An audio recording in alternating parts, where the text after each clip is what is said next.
ভালোবাসার এক শুদ্ধ নাম মায়া। যারা সত্যিকার অর্থে ভালোবাসা নয় মায়ায় পড়েছেন, যারা সত্যিকার অর্থে ভালোবাসা নয় ভালোবাসার মায়ায় পড়েছেন, তারা কখনোই ভালোবাসার মানুষকে পর করে দিতে পারবেন না। ভালোবাসার মানুষকে ছেড়ে কোথাও যেতে পারবেন না। ভালোবাসার মানুষকে কখনো কষ্ট দিতে পারবেন না। কারণ সত্যিকার অর্থে ভালোবাসার শুদ্ধ নাম হচ্ছে মায়া। যে সত্যিকার অর্থে একটা মানুষের মায়ায় পড়ে যাবেন, সে কখনো কোনো দিন সেই মানুষটাকে ছেড়ে কোথাও যেতে পারবেন না, কোথাও না। এই পৃথিবীর সমস্ত মানুষ ভালোবাসতে পারে, কিন্তু ভালো কয়জন রাখতে পারে বলেন তো? ভালোবাসাটা খুব সহজ, কিন্তু ভালো রাখাটা অনেক কঠিন ব্যাপার। অনেক দায়িত্ববোধ রয়েছে, অনেক দায়িত্ব পালন করার রয়েছে, অনেক কিছু গ্রহণ করার রয়েছে।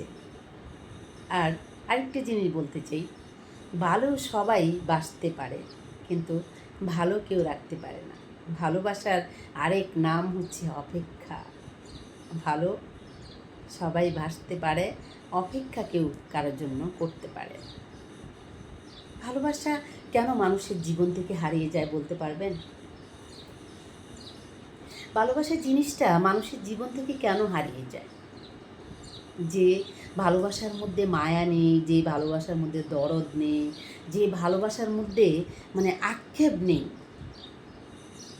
পাওয়ার আক্ষেপ, সেই ভালোবাসা জীবনে কখনোই থাকে না।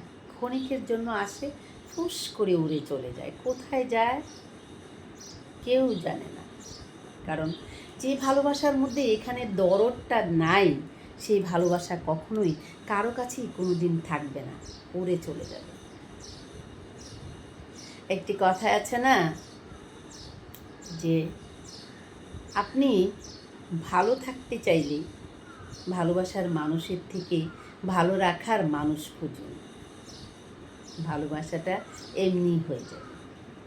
এই জগতের মধ্যে সবচেয়ে বেশি কষ্টে কোন মানুষ রয়েছে? এই পৃথিবীতে সবচেয়ে বেশি কষ্টে কোন মানুষ রয়েছে বলুন তো?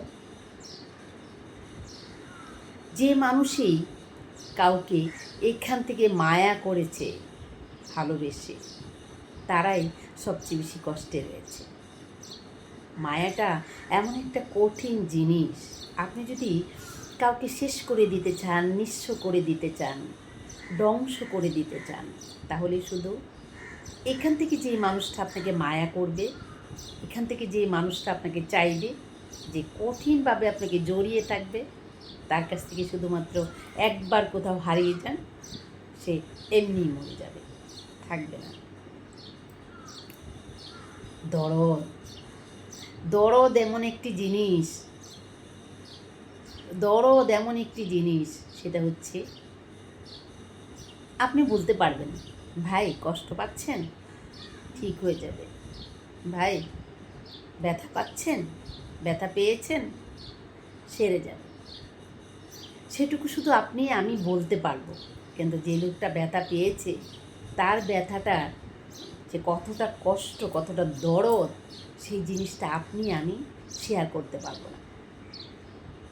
শুধুমাত্র এইটুকুই বলতে পারবো, ব্যথা পেয়েছেন, এটুকুই বলতে পারবো। যার ব্যথা সেই বুঝে ব্যথাটার যন্ত্রণাটা কতটুকু। যার ব্যথা সেই একমাত্র বুঝে ব্যথার যন্ত্রণা কতটুকু। তাই আজ একটি কথাই বলতে চাই, ভালোবাসার মানুষ খোঁজার কোনো প্রয়োজন নেই। শুধুমাত্র একটা ভালো মানুষ খুঁজুন, যে মানুষ আপনাকে ভালো রাখতে পারবে জীবনের শেষ দিন পর্যন্ত। কারো হাত ধরলে শুধুমাত্র সে ধরনের একজন মানুষের কারো হাত ধরলে সে ধরনের একজন মানুষের হাত ধরুন, যে মানুষটা জীবনের শেষ দিন পর্যন্ত আপনার হাতটা শক্ত করে ধরে রাখবে, কোনো কিছুর বিনিময়ে সে আপনাকে ছেড়ে যাবে না। সেই ধরনের মানুষ খুঁজুন, আর তার সঙ্গেই সংসার করার চেষ্টা করুন। তাহলে আজ আমি এখান থেকে বিদায় নিচ্ছি। দেখা হবে আপনাদের সাথে অন্য কোনো ভিডিওতে। সে পর্যন্ত আল্লাহ হাফেজ। টাটা।